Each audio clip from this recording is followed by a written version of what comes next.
शुक्लाम्बरधरं विष्णुं शशिवर्णं चतुर्भुजं प्रसन्नवदनं ध्यायेत् सर्वविघ्नोपशान्तये अगजा आननपद्मार्कं गजाननमहर्निशम् अनेकदन्तं भक्तानाम् एकदन्तमुपास्महे एकदन्तमुपास्महे। ఓం శ్రీ మహాగణాధిపతయే నమః. ఓం శ్రీ సరస్వత్యై నమః. ఓం శ్రీ మాత్రే నమః. మనం ఇప్పుడు ఫిబ్రవరి నెల అంటే మాఘమాసం యొక్క మాస ఫలితాలు చెప్పుకుంటున్నాము. జనవరి 29 అమావాస్య 29 నుంచి ఫిబ్రవరి 28వ తారీఖు వరకు మాఘమాసం మొదలవుతుంది. ఈ మాఘమాసం చాలా విశిష్టమైనది. ఈ చాలా పుణ్యకార్యాలు చేసుకోవడానికి, వివాహాది శుభకార్యాలు చేసుకోవడానికి, ఇంకా నోములు వ్రతాలు ఏవైనా చేసుకోవడానికి మాఘమాసం చాలా మంచిది. ఈ మాఘమాసంలో వచ్చే శివరాత్రి నాడు కొత్తగా నోములు పట్టాలి అనుకున్న వారందరూ కూడా, స్త్రీలందరూ కొత్తగా నోములు పడతారు.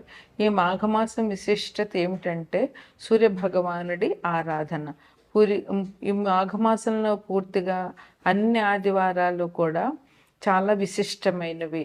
ఈ ఆదివారాలు సూర్యభగవాన్ ఆరాధన మనకి చాలా ఆనందాన్ని, ఆరోగ్యాన్ని ఇస్తుంది. సూర్యభగవానుడు ఆరోగ్యానికి ప్రదాత. అందువల్ల ఈ మాఘపాదివారాలు పాలు పొంగించి ఆవు పిడకలు తీసుకొచ్చి మనం ఇదివరకైతే దాలిలాగా వేసి తాటలో పెట్టేవారు. ఇప్పుడు పిడకలు దొరికిన వాళ్ళు పిడకలు, లేదంటే కుంపట్టి మీద నిప్పులేసి దాని మీద పిడకలు పెట్టి మా చిన్నతనంలో మా అమ్మ వాళ్ళందరూ అలాగ పరవాన్నం చేసేవారు. ఆ పరవాన్నం కూడా గరిటెతో కడపకుండా చెరుకు గడతో కలుపుతూ పరవాన్నం చేసేవారు. ఇప్పుడు దొరికినంత వరకు చేయగలుగుతున్నారు. లేకపోయినా ఆవు పాలతో పరవాన్నం చేసి ఆ సూర్యభగవానుడికి నివేదన చేయడం వల్ల ఆయురారోగ్యాలు అందరికీ లభిస్తాయి. మనకి ప్రత్యక్షంగా కనిపించే దైవమే సూర్యభగవానుడు. ఆయన ఆరోగ్యాన్ని, ఆనందాన్ని అన్నిటినీ ఇస్తాడు. ఏ గ్రహం బాగుండాలన్నా ముందు సూర్యుడు బాగుండాలి. నవగ్రహాల్లోనూ సూర్యభగవానుడు మన జాతకంలో బాగుంటే అన్ని రకాల సౌకర్యాలు మనకి లభించుతాయనడంలో ఎటువంటి సందేహం కూడా లేదు. ఈ మాఘమాసం జనవరి 29 నుంచి మొదలయ్యి ఫిబ్రవరి 28 వరకు ఉంటుంది.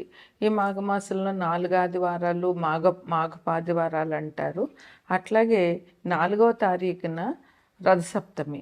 ఈ రోజుని విశేషంగా సూర్యభగవాన్ని ప్రార్థించి రథం చేసి తులసమ్మ దగ్గర ముగ్గులు పెట్టి రథం చేసి, చిక్కుడుకాయలతో రథం చేసి, చిక్కుడాకుల్లో పరవాన్నం నైవేద్యం పెట్టడం ఆచారంగా వస్తోంది.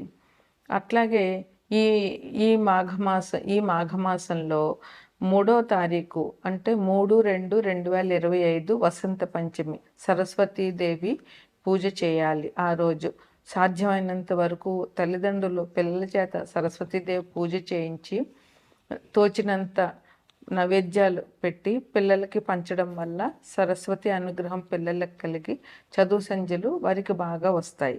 ఈ వసంత పంచమిని తల్లిదండ్రులు పిల్లల చేత పూజ చేయించడం వల్ల పిల్లలు అభివృద్ధిలోకి వస్తారు. ఈ మాఘపాడ్యం నుంచి గుప్త నవరాత్రులు, శ్యామలా గుప్త నవరాత్రులు మొదలవుతున్నాయి. ఇవి జనవరి 30 నుండి మొదలయ్యి ఫిబ్రవరి 7వ తారీఖు వరకు ఈ నవరాత్రులు చేయాలి. ఈ 9 రోజుల్లోనూ మనకి నవరాత్రుల్లో ఇది కూడా ఒక రకమైన నవరాత్రులు.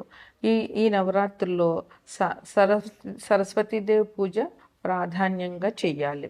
మాతంగి అష్టోత్తరం కానీ, శ్యామల అష్టోత్తరం కానీ, లేదా శ్యామల షోడశనామాలతో అర్చన కానీ, అదంతా రాకపోతే సరస్వతీదేవి అష్టోత్తరం కానీ లేదా సరస్వతీదేవి సహస్రనామాలతో కానీ పూజ చేసి 9 రోజులు పిల్లల పుస్తకాలు దేవుడి దగ్గర పెట్టి తల్లిదండ్రులు పూజ చేయడం వల్ల పిల్లలు అభివృద్ధిలోకి వస్తారు.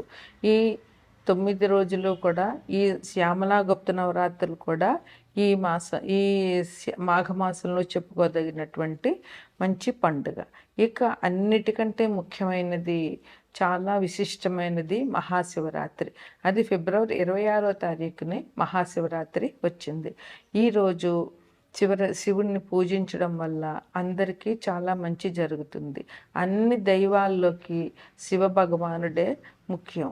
ఈయన్ని పూజ చేసి ఈయనకి అభిషేకం చేయడం వల్ల ఎటువంటి దోషాలున్న జాతకంలో అవన్నీ పూర్తిగా పోతాయి. శివభగవానుడు సంకల్పించితే శివుడి ఆజ్ఞ లేనిదే ఏమైనా కుట్టదు అంటారు. మనకి ఏది జరగాలన్నా శివుడి ఆజ్ఞ ఉండాలి. అందువల్ల శివపార్వతులు ఈ లోకానికి తల్లిదండ్రులు.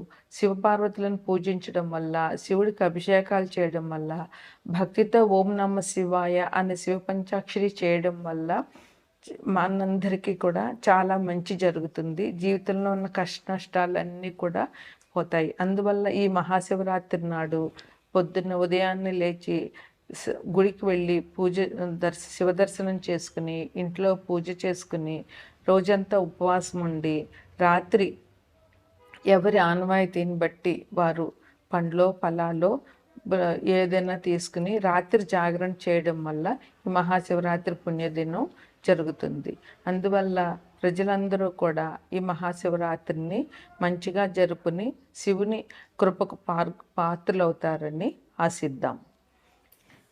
తదుపరి మకర రాశి. ఈ రాశిలో ఉత్తరాషాఢ 2, 3, 4 పాదాలు, శ్రవణం 4 పాదాలు, ధనిష్ట 1, 2 పాదాలు ఉంటాయి. ముందుగా గ్రహస్థితి. మకర రాశిలోనే రవి బుధులు స్థితి పొంది ఉన్నారు. కుంభంలో శని భగవానుడు ఉన్నారు. మీనంలో శుక్రరాహులు ఉన్నారు. వృషభంలో గురువు ఉన్నారు. మిథునంలో కుజుడు ఉన్నారు. కన్యలో కేతు ఉన్నారు. ఈ రాశి వారికి, ఈ మకర రాశి వారికి ఈ మాసం చాలా చాలా అనుకూలంగా ఉందని చెప్పవచ్చు. మంచి యోగ కాలం అని కూడా చెప్పవచ్చు. ఈ రాశి వారికి శని భగవానుడు అధిపతి. ఆయన ద్వితీయంలో ఉన్నారు. మకర రాశిలోనే రవి బుధులు ఉన్నారు. అందువల్ల ఈ రాశి వారికి ఈ మాసం అంతా చాలా బాగా ఉంటుంది. వీరికి ధనప్రాప్తి, ఏ పని మొదలుపెట్టినా కూడా వీరికి ధనం లభించే అవకాశం చాలా ఉంది. ఏ రంగంలో వారైనా కూడా వారికి ఎంత ధనం అయితే ఆ వృత్తి నుండి వారికి లభిస్తుందో అంత ధనం వాళ్ళు పొందగలుగుతారు. వీరికి ప్రముఖుల పరిచయాలు జరుగుతాయి. ఆ పరిచయాల వల్ల వీరు సంఘంలో గౌరవ ప్రతిష్టలు పొందుతారు. అంతేకాకుండా ఆ గౌరవ ప్రతిష్టలు పొందడమే కాకుండా పేరు ప్రతిష్టలు వస్తాయి. వారి వల్ల వీళ్ళు చాలా అభివృద్ధిలోకి కూడా వస్తారు. ఉద్యోగస్తులకైతే ఇంక ప్రమోషన్లు, బదిలీలు. వారికి బదిలీలు కోరుకున్న వారికి వారు కోరుకున్న చోటకి బదిలీలు జరుగుతాయి. ప్రమోషన్ ఎక్స్పెక్ట్ చేస్తున్న వాళ్ళకి ప్రమోషన్లు ఉంటాయి. అలాగే సన్మానాలు, అధికారుల ప్రశంసలు ఉద్యోగస్తులకి ఈ మాసం చాలా అద్భుతంగా ఉందని చెప్పవచ్చు. అయితే ప్రయాణాల విషయంలో అయితే ఆకస్మిక ప్రయాణాలు ఈ రాశి వారికి జరిగే అవకాశం ఉంది. అందువల్ల ఆ విషయంలో కొంచెం జాగ్రత్తగా ఉండవలసిన అవసరం ఉంది. అన్ని వృత్తుల వారికి కూడా ఈ మాసం చాలా అనుకూలంగా ఉందని చెప్పవచ్చు. దూర ప్రయాణాలు చేసేవారికి కూడా ఈ మాసం అనుకూలంగా ఉంది. వారు ఎటువంటి ప్రయాణాలకైనా ఈ మాసంలో సంసిద్ధులై వెళ్ళవచ్చు. విద్యార్థులకి స్ట్రెస్ అనేది తప్పదు. 3 నెలలు స్ట్రెస్ అనేది ఉంటుంది, ఒత్తిడి. అయితే పోటీ పరీక్షలు ఎంత శ్రమ పడినా ఫలితం వచ్చినప్పుడు దానికి ఆనందం వేరేగా ఉంటుంది. అందువల్ల వీళ్ళు ఎంత ఇబ్బంది పడినా కూడా, ఎంత స్ట్రెస్ ఫీల్ అయినా పోటీ పరీక్షలు ఉత్తీర్ణత అనేటటువంటిది ఈ మాసంలో వీరికి కనబడుతుంది. కనుక వీరు కష్టపడి చదివి పోటీ పరీక్షలు ఉత్తీర్ణులు అవ్వగలుగుతారు. కుటుంబంలో సౌఖ్యం ఉంటుంది. కుటుంబంలో అందరూ ఒకటే మాట మీద నిలబడము, ఒకటే మాట మీద నడవడం వల్ల కుటుంబంలో అందరూ కూడా సుఖ సంతోషాలతో ఆనందంగా, ఆహ్లాదంగా ఈ రాశివారు ఉంటారు. మిత్రులతో కొంతమందికి విభేదాలు వచ్చేటటువంటి అవకాశం ఉంది. అన్ని రంగాల వారికి కూడా ఈ మాసం చాలా అత్యద్భుతంగా ఉందని చెప్పవచ్చు. అధికారుల అనుగ్రహం ఉంటుంది. ఏ రాశి ఎవరికైనా సరే వారి సపోజ్ విద్యార్థులకైతే వాళ్ళ టీచర్స్ నుంచి, అలాగే భార్యలకైతే భర్తల నుంచి, ఉద్యోగస్తులకు వాళ్ళ అధికారుల నుంచి, ఇలా వాళ్ళ పై వాళ్ళ నుంచి ప్రశంసలు అందే అవకాశం ఈ రాశిలో వాళ్ళందరికీ బాగా ఉంది. వృత్తి వ్యాపారాల్లో ఏ వ్యాపారం చేసినా, ఏ వృత్తులు చేసినా కూడా అందరికీ మంచి ధనలాభం ఉంది, ఆదాయం వృద్ధి అవుతుంది.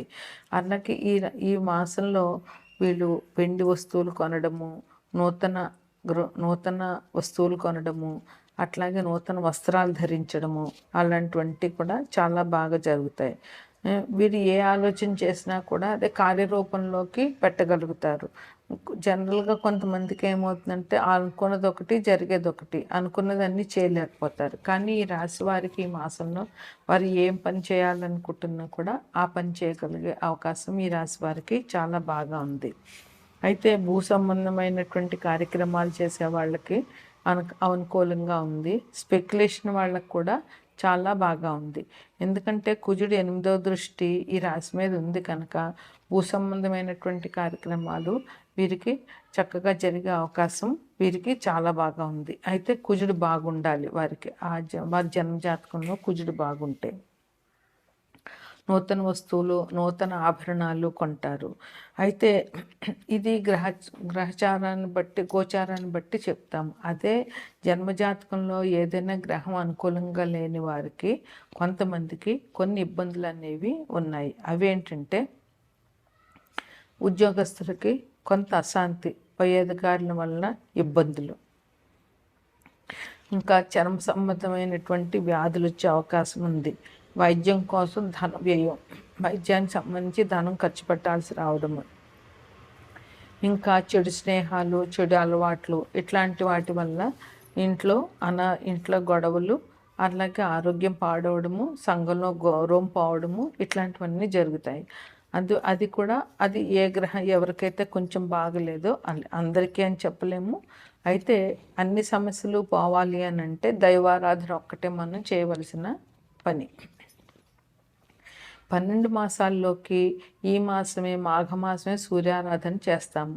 సూర్యుడు మనకి ఆరోగ్యాన్ని ఇస్తాడు, అలాగే సంఘంలో గౌరవ ప్రతిష్టలు, పేరు ప్రతిష్టలు ఇస్తాడు, గవర్నమెంట్ ఉద్యోగాలు ఇస్తాడు. ఏ ఉద్యోగం రావాలన్నా సూర్యుడు అనుకూలంగా ఉండాలి. అలాగే ఏ గ్రహం మనకు అనుకూలించాలన్నా కూడా సూర్యగ్రహం ఫస్ట్గా అనుకూలించాలి.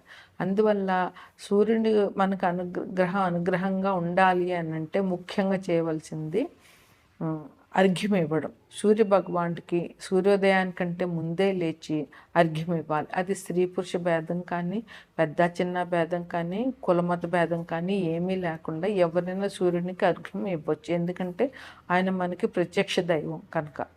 అందువల్ల మాఘపాదివారాలు రథసప్తమి రోజున సూర్య భగవానుడికి అర్ఘ్యం ఇవ్వడము, ఆదిత్య హృదయ పారాయణ చేయడము తప్పకుండా ఈ మాసంలో చేయవలసినటువంటి పరిహారాలు.